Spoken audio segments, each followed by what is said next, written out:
Today I'm thrilled to be joined by Dr Penelope De Lacavalerie. Penny's a colorectal, robotic and general surgeon and the director of My Sydney Surgeon, a clinic using the latest in advanced surgical techniques. She's also a spokesperson for Bowel Cancer Australia. In this conversation, we cover everything from what we're doing wrong when it comes to toilet paper and wiping, managing incontinence, what a colonoscopy is and who should have one, bowel cancer symptoms and risk factors, and how Penny uses robotic surgery to assist her patients.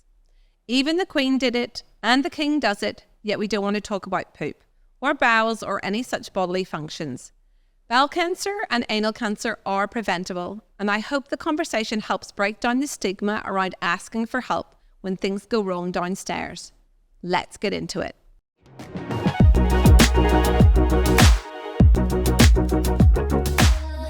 So Penny, welcome to the podcast. Thank you so much for coming in today. Obviously you and I have known each other for a little while. We've been colleagues and friends, I hope, for a few years.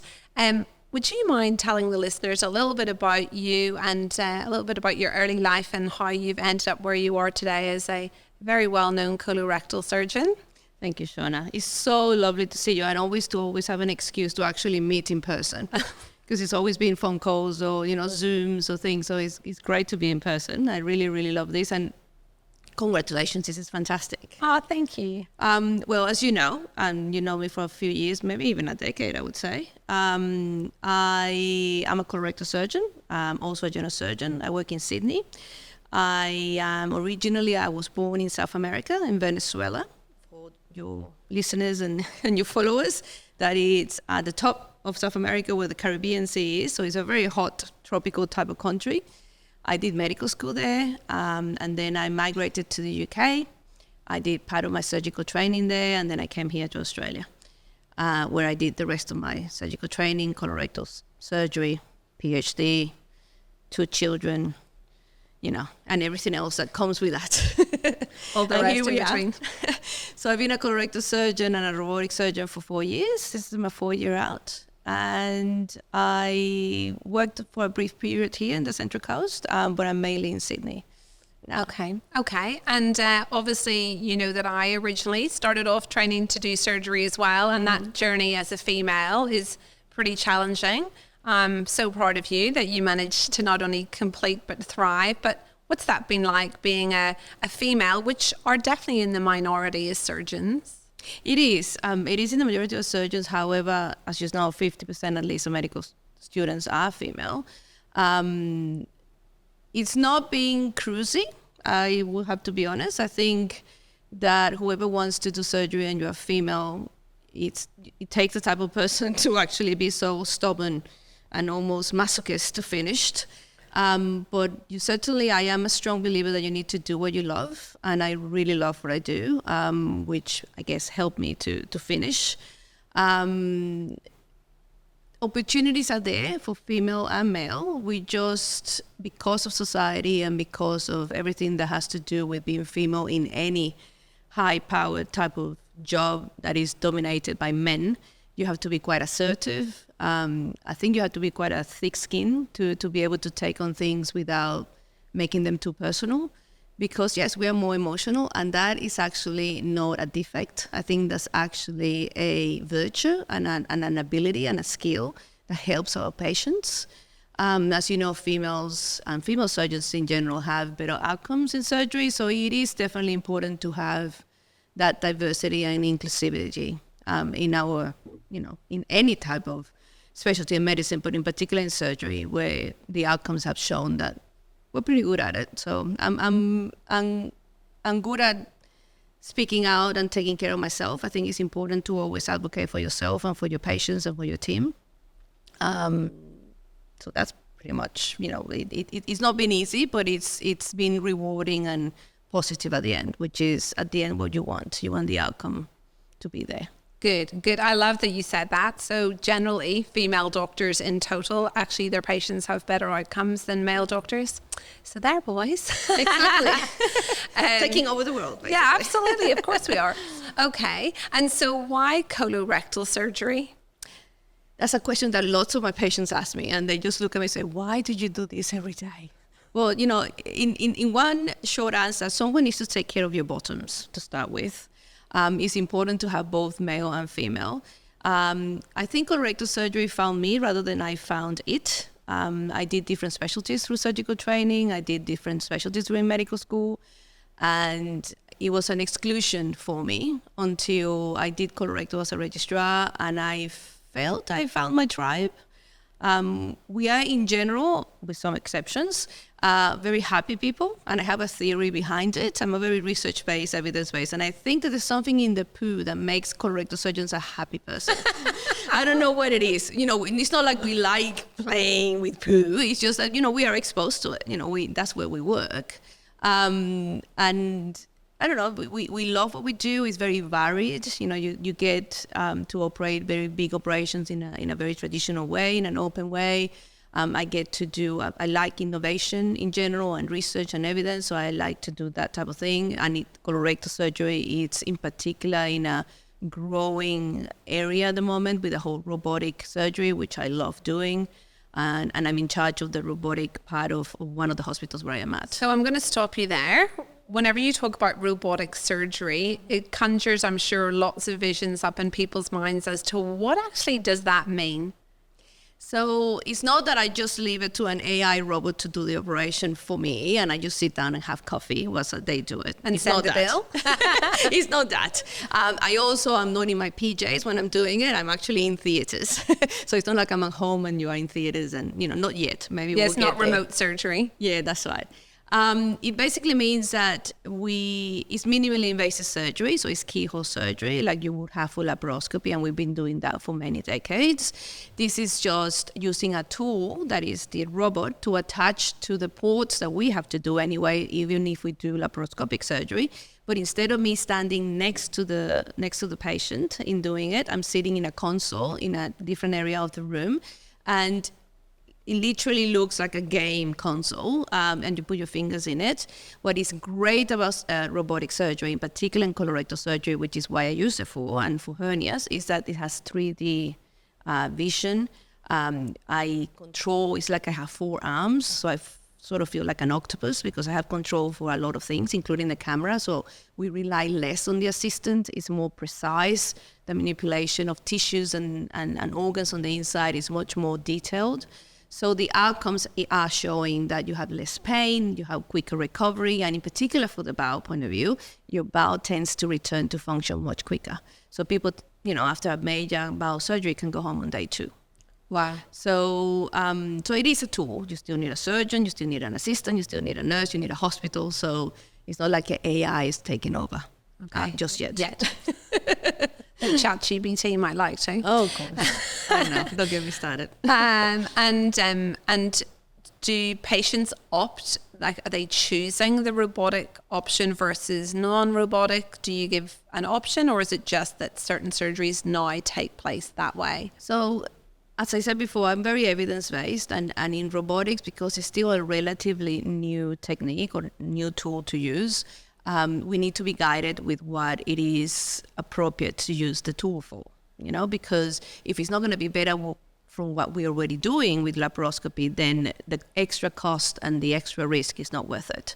So in colorectal surgery, in bowel surgery, definitely there is an evidence. And in particular, when we work in the pelvis, the pelvis is that area that is, for your listeners to understand, that area that is quite small and quite narrow and quite deep, in particular in men. So it's much easier and it's much better to use this tool because the vision and the instruments are much better for that area. Some patients are starting to come in and say, I read on your website, I did a search and, I wanted a robotic surgeon. But it's not something that everybody offers. Not all surgeons do robotic surgery. Not all colorectal surgeons do robotic surgery. And of course, it's important to go to somebody that does them all the time and they're part of the practice rather than do them 1 or 2 a year. Yeah. Because with everything in surgery and in any procedure, as you are a GP specialist who does procedures, you are better the more that you do. Yeah, absolutely. And the more that you get exposed to. But it is out, and it is important to do your research, that's for sure. We do 3 estimates for buying a car, and we visit 10 houses before we get an auction. But when we go to a practitioner, I think it's important to not only get to the person that has the skill, but the person that clicks with you. Yeah. And you have felt that you are listened and understood and answered all the questions that you need. So you will see people who often have problems that, you know, are sort of perceived as a bit embarrassing. Presumably you see women who, and men who have incontinence. Can you tell me a little bit about those type of people that you see and what you can do maybe to help them? So fecal incontinence, unfortunately, is very common, as you know, as a GP specialist, and is very underrepresented or represented because people don't tend to ask for help. So the majority of patients that come to see me with fecal incontinence or, you know, related to the bowels have had symptoms for at least a year, 2 years, some even 20 years, or even 30 years. And the perception in particular when you are female is that they're just women issues. You know, it's just normal to have some sort of incontinence, either bladder or bowel after having children. I want your listeners to know it's not normal. It's not women issues. And yes, we can do something about it. So speak about it. And if you have a group of friends having a coffee one day, and you ask the questions, look, you know, you had children, have you got any problems with your bladder or your bowel? I bet that at 9 out of 10 will tell you that at some stage they had it, because this is how common it is. Yeah. So unfortunately, they come with a long history. It's difficult at the start to speak about it. For some reason, I don't find it difficult. I think it's just normal. I think if we find normal bodily functions normal, then we need to speak about them. And, you know, going to the toilet, everybody does it. The Queen used to do it, the King does it. So we need to be able to speak about these things. Using humor, I think is important. You know, if you cannot have a humor around poo and farts and things that we do normally, then, you know, it's no life worth living. So, and taking the prejudice and the shame from it is very important. Most people that come to see me with fecal incontinence will leave my consulting room empowered about knowing something about their body and how they can make it better themselves with very conservative measures, because 9 out of 10 times that's all you need. Yes. Which is fantastic. And sometimes we need to do surgery, including implanting what I call a bot pacemaker, which is basically a little pacemaker type device that improves the connection between your brain, your rectum, and your pelvic floor, so that the awareness and the continence is improved. This is only reserved to people that failed, of course, conservative management. That includes, you know, including the fiber, addressing the diet and the fluid, supplementing with anything that needs to be done. Pelvic floor physiotherapy is key. We take care of our biceps, we take care of our triceps, our quadriceps, we go Pilates, we go yoga. We forget about our pelvic floor. It's so important to go to a pelvic floor physiotherapist, in particular when you are pregnant, after you've been pregnant, or if you have any symptoms around the pelvic floor, and that includes bladder problems, you know, sex-related intercourse problems, or bowel function problems, including constipation and incontinence. Does that pacemaker help in people with chronic constipation? The evidence, unfortunately, is not there yet for what we call obstructive defecation, because there's 2 types of constipation, as you know. The one where the bowel is quite sluggish and goes very slow and is what we call slow transit, and the one that has to do with the outlet, with the exit, or what we call obstructive defecation. Those patients tend to have problems with emptying. You always feel like you need to go to the toilet all the time and nothing comes out. Or you feel that you want to go to the toilet and it's like a wall, you know, like nothing comes out. And that has to do more with the pelvic floor and with the anatomy around the rectum, and mostly happens more in women because of childbirth. We love our children, but God, they keep on giving for the rest of your life. That's right, the gift that keeps on giving. So no, it doesn't work at this stage. There's no enough evidence that this pacemaker will work for constipation, but it does work for fecal incontinence in about 50% of people. Okay. So the main take home really about fecal incontinence is don't sit at home and feel like you're the only one, because the reality is that you're in a silent majority. You're saying nothing. That's right. See your GP and get referred to someone like yourself. Yeah. Because And medicine and surgery is not about curing you from cancers only. It's also about improving your quality of life. And this is a quality of life factor. You know, you being afraid of not going out because you don't know where the toilets are, or because you're going to pass wind and then suddenly, you know, lose and become incontinent. You know, it's going to impact your quality of life. Yeah, no way to live. No way to live. Right. So on another note, obviously patients often come in to see me a little bit confused about when they should start having a colonoscopy. Might be that their uncle had bowel cancer, or their grandma had, or someone in their office has just been diagnosed with bowel cancer. And we tend to get, obviously, when there's like a media flurry, whenever a celebrity ends up with bowel cancer or something, we get lots of people coming in. Can you talk us through the rules and how people know when they should be having a colonoscopy and who should be having one? So it's a great question, because in particular through my work with Bowel Cancer Australia as a spokesperson, it's amazing. I had the opportunity of witnessing the lack of awareness around screening, and what is the difference between a screening colonoscopy and a colonoscopy that is needed because of symptoms. So we need to divide it into groups. Yeah. So if you are a patient that has symptoms, and we'll talk about them in a second, that are related or can be related to bowel cancer, then you need a colonoscopy. You got symptoms. You don't need to do the screening test for me to say, or for you to refer to someone like me to have it done. That's one thing. And the other group is the ones that have the screening test, that we're very lucky to live in a country where it's sent to you, but unfortunately only 40% of the Australian population actually return.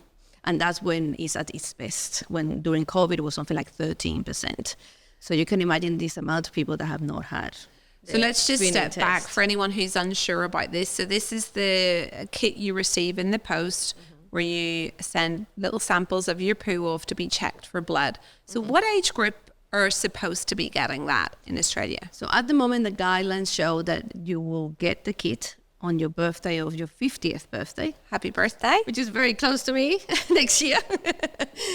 And until you are, every 2 years, until you are 74, okay? That does not mean that you are not at risk of bowel cancer before 50 and after 74. It's just that this is the age bracket that the government has found and the research has found is most cost effectiveness. So that's why you get it during that year.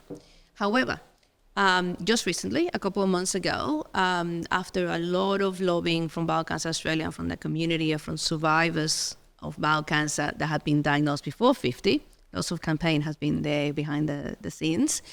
The NHMRC, which is, as you know, the main research institution in Australia, has recommended and supported the change in the screening age to lowering to 45. This is in line with other countries, like in America, basically. So hopefully, once the government implements it and finances it, hopefully for next year, you will start getting the kit from 45. Okay. So that's a screening test. So if you have any of the 5 symptoms of possible that may sound as bowel cancer symptoms, then you need a colonoscopy. And the way that I remember it is by an acronym. You know, we love acronyms in medicine, right? Yeah. So the word bowel, okay, each of the letters mean a symptom. So B is for blood. Okay, so no blood in your poo is ever normal. Not a little bit, not every 3 months, not only on wiping, not only on the stools. Oh, it's only happened once in 6 months, doctor, and I always have had hemorrhoids. No, it's not normal. So if you have blood, you need a colonoscopy. The letter O, is for an obvious change in your bowel habit. And that means, you usually normally go 3 times a week, and then suddenly you have a bout of a couple of weeks of constipation out of the blue, and then diarrhea, and then you have some mucus, and you're like, oh, why is this happening? And this is out of the blue, you need a colonoscopy. W is for weight loss, or change in your appetite that you cannot explain. You're not on any satiety drug medication that, is so common at the moment. You're not on a Ozempic or Saxenda or any of those medications, and you're not trying to lose weight and changing your diet.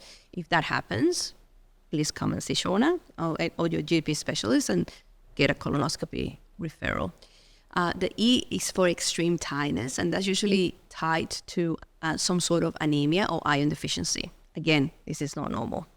And the L is for a lump or feeling bloated in your abdomen. So as you can see, they're all very non-specific. And as women, any of the above can happen, in particular when your periods are happening and all that. But it just takes that extra curiosity and detective work to say, well, you know, you are around the age, you haven't got family history, but, you know, you have symptoms, you need colonoscopy. Okay. And so let's say we have this patient who has some bloating and they're feeling tired and they've gone off to see their GP and they come and have a colonoscopy with you, and great news, they have their colonoscopy and it's completely normal. Do they then need to have a colonoscopy again in 2 years or 5 years as a sort of check-in, or not really? So the guidelines changed a few years back. If your index colonoscopy, you had no symptoms, but you have family history, for example, then you need to follow the guidelines for the family history depending on how many first and second degree. So then that may be a reason why you need surveillance, not because of the fact that you have symptoms at that stage and not because of the findings of that colonoscopy, but because of the family history. So however, if you have no family history, you had some symptoms and then the colonoscopy was absolutely normal, there was no polyps, then no, you don't need regular colonoscopy surveillance. What you need to do is repeat a colonoscopy if you have new symptoms in the future, or you hit the age for your screening program and your test becomes positive. Okay, awesome. Okay, so let's go back again. So the person comes, they have the same symptoms, you go in, do the colonoscopy, and this person does have a couple of polyps, and they're removed, they come back that they're polyps, they're nothing else. What surveillance does that person need? So we know that there is two main types of polyps. So they're the completely benign polyps and they're the precancerous polyps, which are the ones that can become cancers. We also know that all bowel cancers come from polyps, but not all polyps become cancers. If you get my gist. Yeah, absolutely. So if you have the complete benign hyperplastic polyp, that is not a risk for you to have regular colonoscopies to surveil that. However, if you had precancerous polyps, then depending on the size, the type of polyp, and the amount of polyps that they were found in the colonoscopy, you might need another colonoscopy in a year, in 3 years, or in 5 years. Okay, that's great. And so if we talk about bowel cancer itself, let's talk about what are the risk factors that lead to potentially people having bowel cancer, and what are the ones that we can work on and actually change? Because obviously you can't really change your genetics, you can't change your mum and dad, but what are the ones that we can potentially manipulate to reduce our risk of getting bowel cancer? It's a lovely, lovely question, and I really like it because of that gives you and your patients, it empowers them in doing something about it. Again, medicine is not only about treating, it's a lot about prevention. And this is 100% preventable cancer. It's just unbelievable that it's fully preventable. If we don't create polyps, or if we decrease our chances in creating them, then therefore you don't have bowel cancer. I think people would be surprised to hear that 100% preventable. As long as you don't have family history, right? Yes. So if you take that. So we have modifiable and non-modifiable risk factors. So the modifiable ones, which are the ones that we can change about, has to do a lot to do with what we eat and what we put in our mouth, unfortunately. So we know that a diet high in red meat and in processed meats carries an increased risk of bowel cancer. So decreasing your red meat intake to 350 to 500 grams a week, that's not much. That's almost like 3 times a week, maybe the size of your palm, 3 steaks, and that's it. And here in Australia, we love our meat. And our processed meats, so lowering it would decrease your chances of creating polyps and therefore creating cancer. My weakness is bacon. Yes, and unfortunately that goes into the processed meats and the deli meats, and really more than 50 grams a day is too much. Then the second modifiable factor is increasing your dairy intake, and not because of the dairy, but because of the calcium. So we know from research that taking at least 400 grams of calcium per day decreases your chances about 15% of creating polyps and then cancers. the good news is that if you're dairy intolerant, you don't need to have dairy. You can have just the tablets. Yes. you Okay. know. Or you can have your lactase and then have your milk and your yogurt and your stuff. Increasing your fiber. Our diet, and our Western diet in particular, is quite low in fiber. If each of us took or ingested at least 90 grams of fiber or whole grains every day, we would decrease our chance of getting bowel cancer by 20%.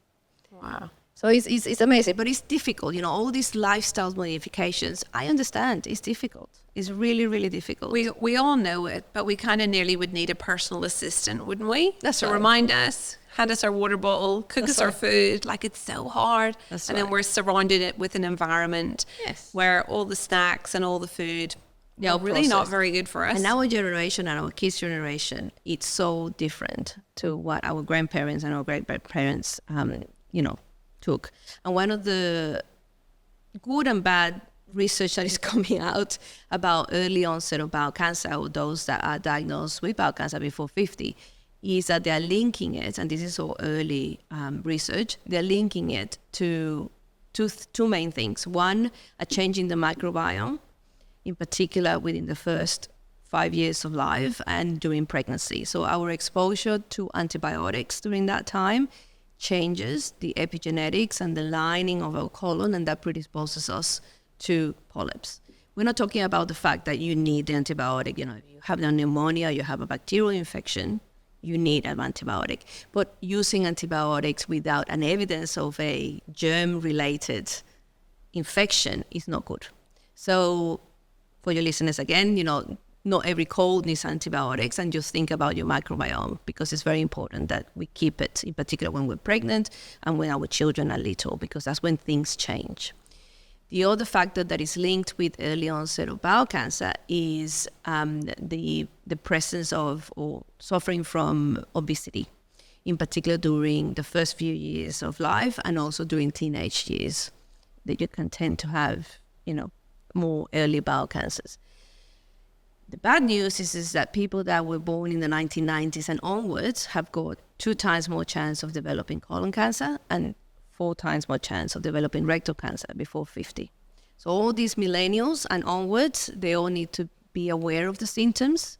I would say they need to be aware of the family history, not only from bowel cancer, but also from bowel polyps, because we're getting very good at getting the polyps now, right? But these polyps wouldn't become a bowel cancer. So now we have found recently there was a good paper on the BMJ in one of the medical, British type of journals that showed that when you have a first and a second degree relative with polyps, increases your chances of having polyps before 50.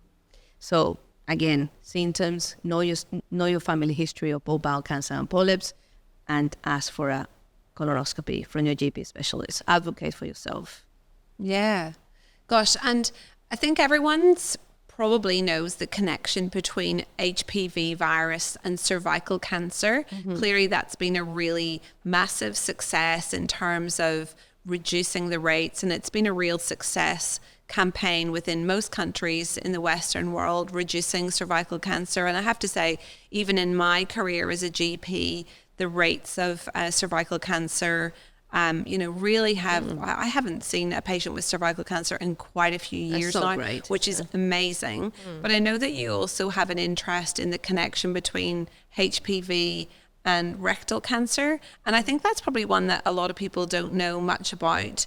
Is that connection is sort of as strong as it is with cervical cancer?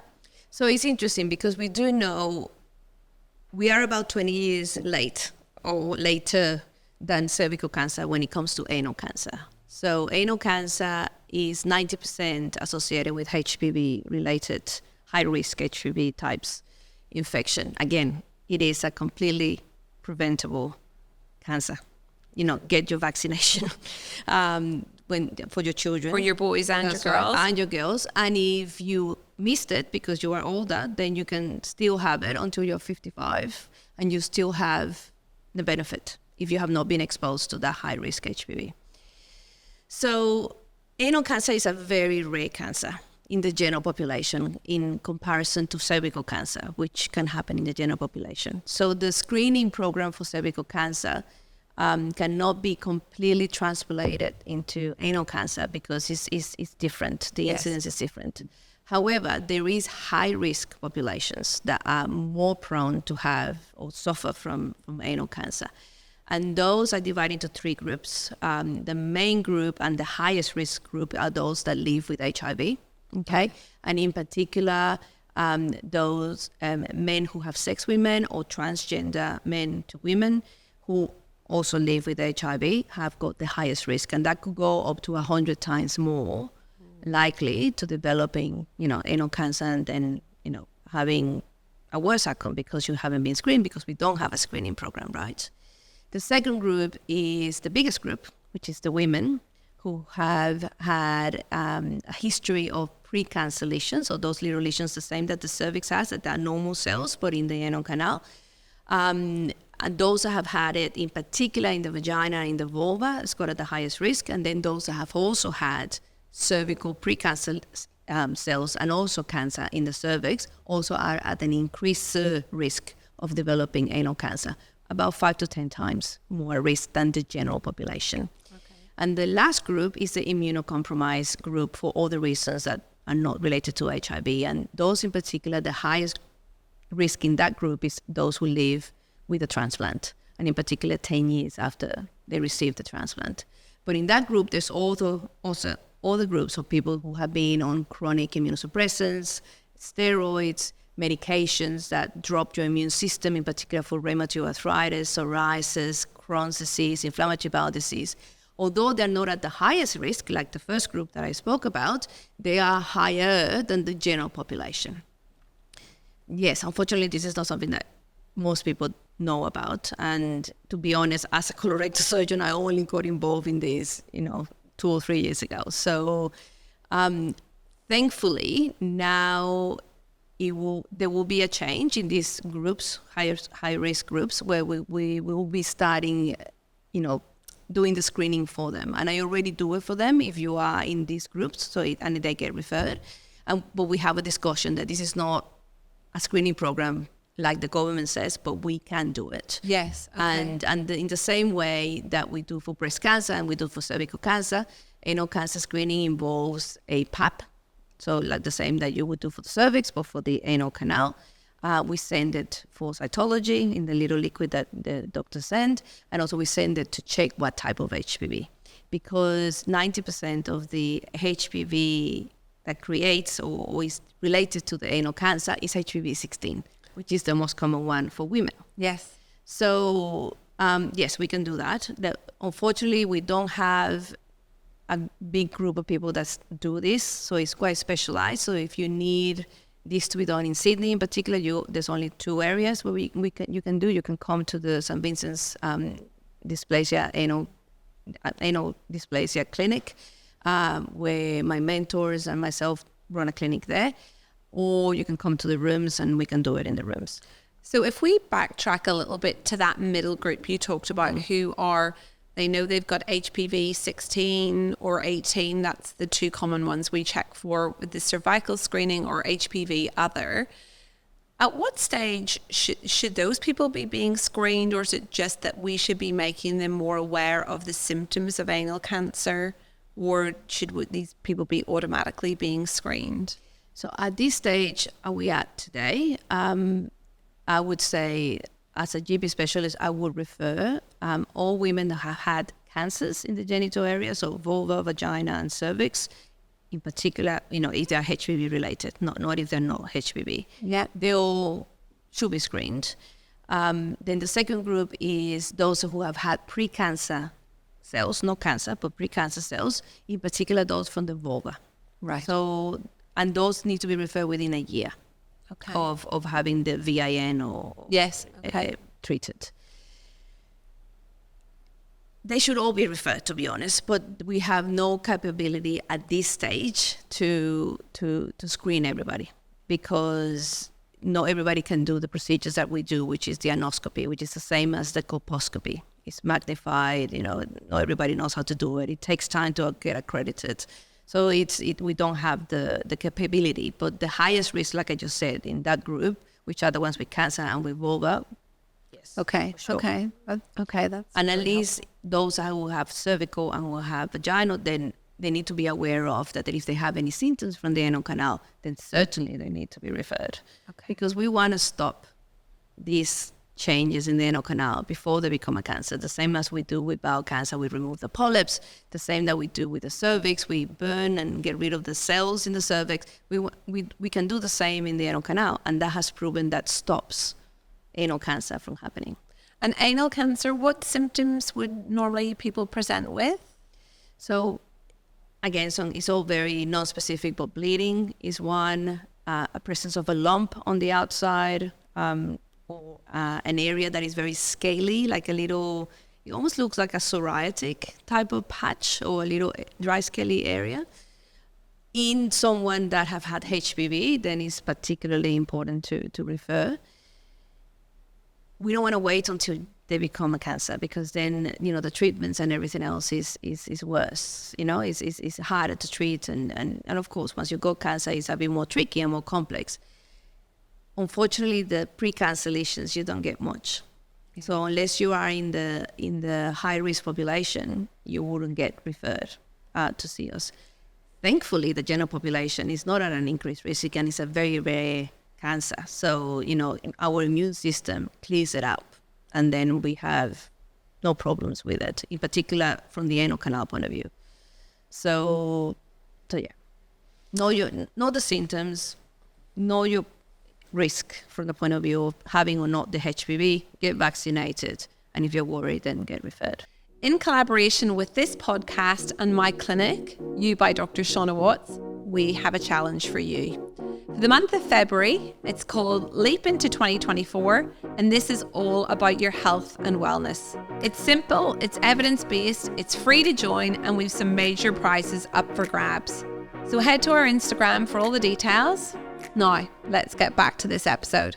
So another thing that patients often chat to me about is how much they hate doing their bowel preparation for their colonoscopy. So I'd love you to give us some little hints and tips around that. And the other one that's come up a few times recently for me is people wondering if they could have a colonic irrigation, like at a beauty clinic or a spa or something, to clean their bowel before a colonoscopy. I have not been enthusiastic about that suggestion at all.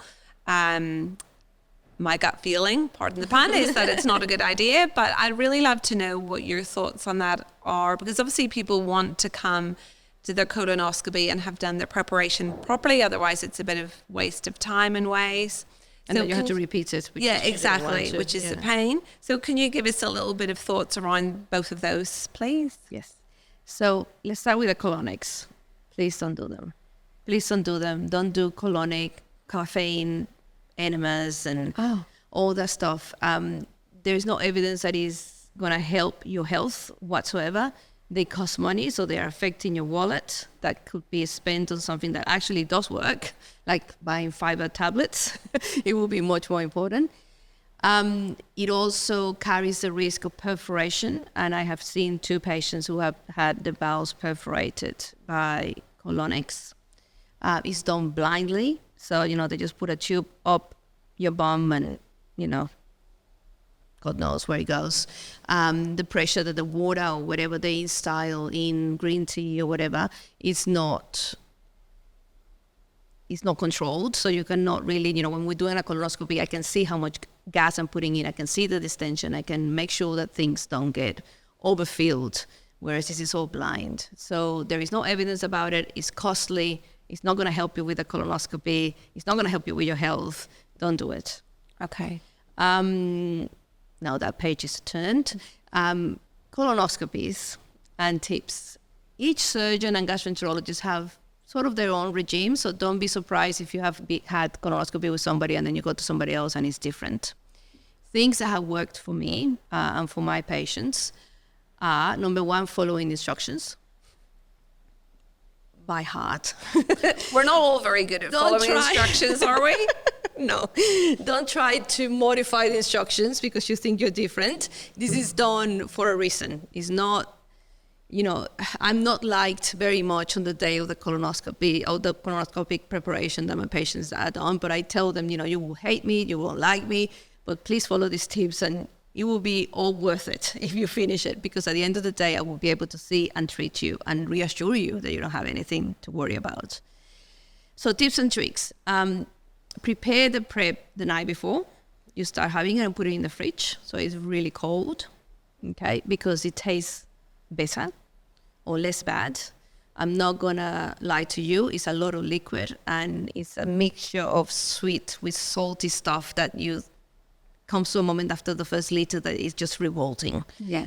So if that's happening, just sip it through. You can take it over a longer time, but please finish it. Making it the night before is important. Drinking it like with a big soup spoon is actually, I don't know why psychologically you feel like you're drinking it quicker. It's not true, but you feel like, every time that you drink one, it's, I got one less to have. Okay. That helps. I tend to change the diet of patients a couple of days before to what we call a low residue diet, and that helps for the bowel prep to work faster.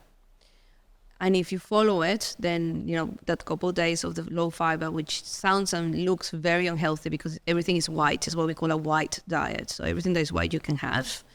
It will help you with that too. Silver lining of having a colonoscopy, you're allowed to have pasta, white bread. Exactly. Rice, cakes, whatever you want, fish and chicken, no red meat. If you don't like vegetables, it's your dream diet. But of course, it will give you sloppy things. Other tips is the afternoon of the prep don't work or work from home. You want your toilet.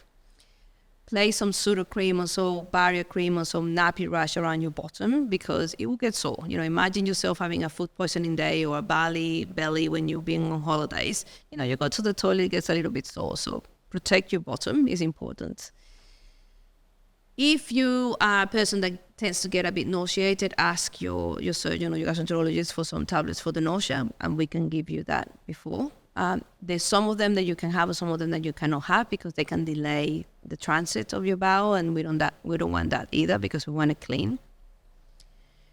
I think I would say that's all our... And drink, please drink all the water and the clear fluids in between, because the worst thing you can do is get dehydrated, and then you will not only feel nauseated because of the taste of the bowel prep, but because you're dehydrated. Yes. So it's really important to keep drinking.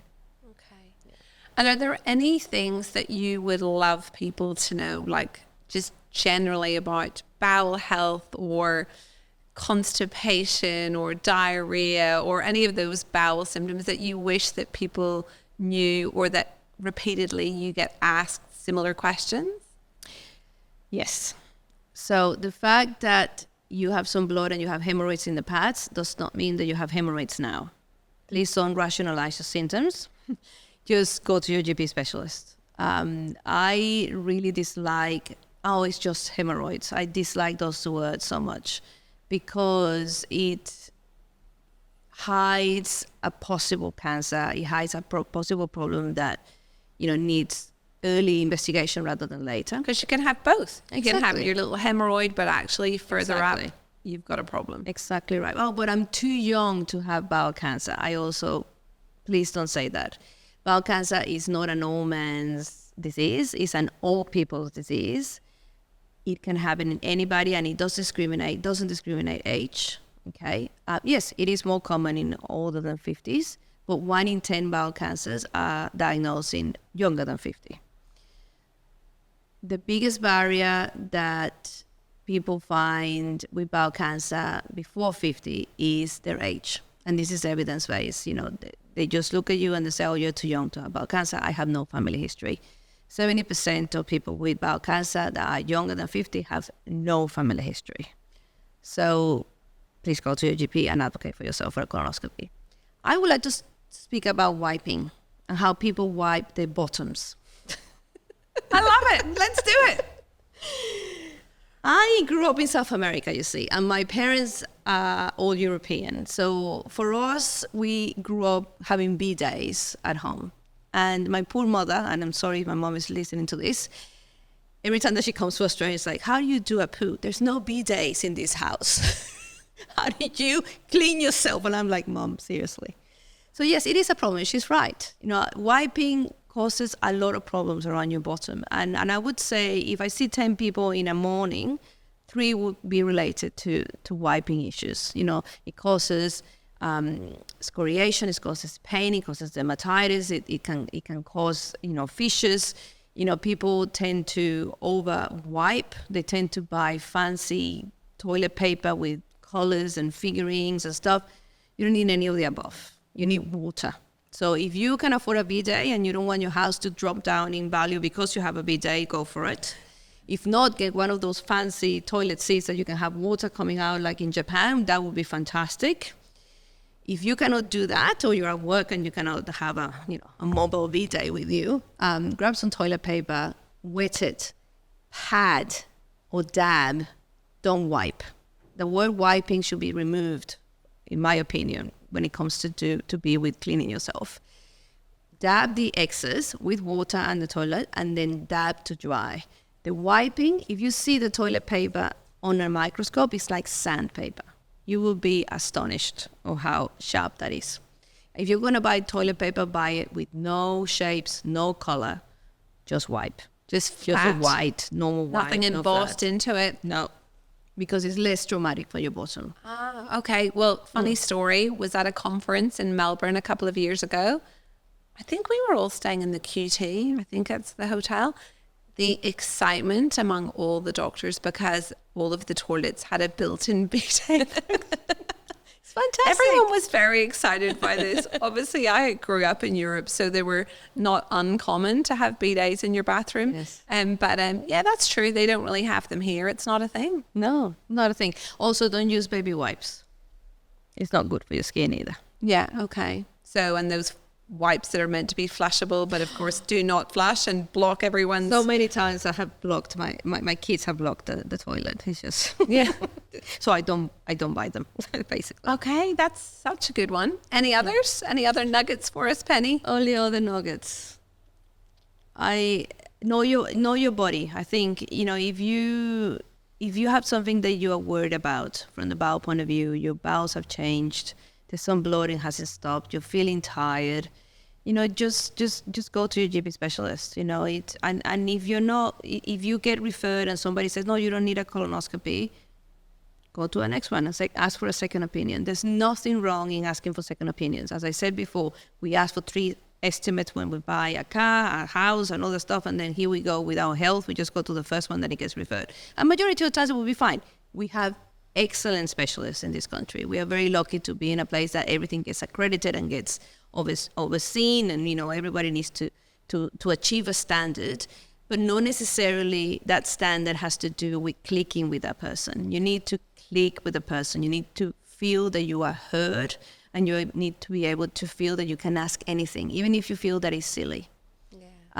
It's important. Don't be afraid to ask questions. Don't be afraid to ask for something in writing. I give my patients, every time that they need to have a procedure, only about 7% of what I tell them will stay in their head. Of course. So I had to give them something, and I email them a more explanation about, more detail. It's important to know, this is a contract. You're doing something with your body that you need to do. And yes, it's great that you trust us, and we feel very privileged for that, but it is your body at the end. And we need to be able to advocate for ourselves and make sure that we get what we need, not what we've been told that we need. Yeah, absolutely. One of my things that I find a lot of patients don't quite comprehend is just how much bowel they actually have.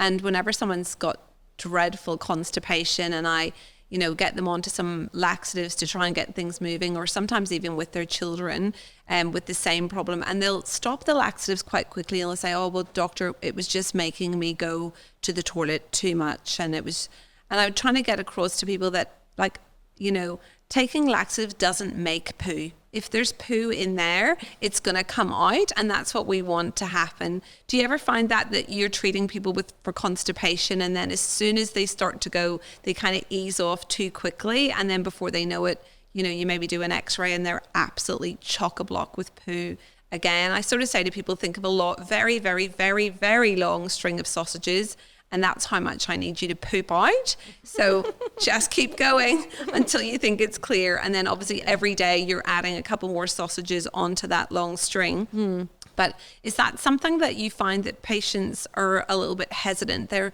sometimes so afraid of getting used. I'm afraid of getting used to or reliant on laxatives that they're really, really scared to adequately treat their constipation. Constipation is such a common symptom, isn't it? It is not a syndrome, and it's not a disease. It's actually a symptom, and it can be a symptom of bad things, like a cancer, for example. So, and I'm sure, after they've been investigated and they had a colonoscopy and there was no reason for the constipation, like an organic reason, like a cancer or a stricture or a narrowing, and they have had a test that says that they have slow transit constipation. I know everybody does this, but when people come with that symptom or that presentation to me, I tell them, we're going to do this test. I don't need this test to tell me that you have constipation. But this test will show us and will make you understand that you will need some help the rest of your life to be able to open your bowels. I also speak about what is normal and what is the range of normal. And I get so amazed that people think that they have constipation because they don't go to the toilet every day. That's not true.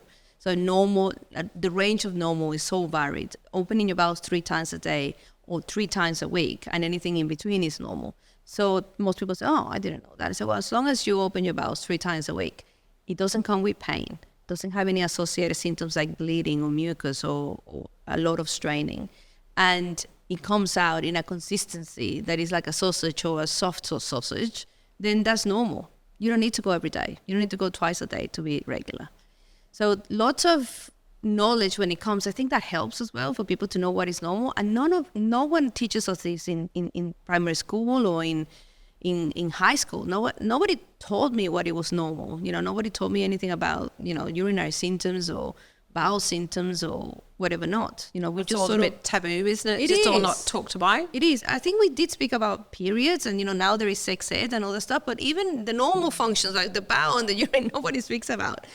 So when they come to me and they and I show them that you have slow transit constipation, you need a laxative, then we sit down and say, well, we are going to trial different things, and not everything works for it.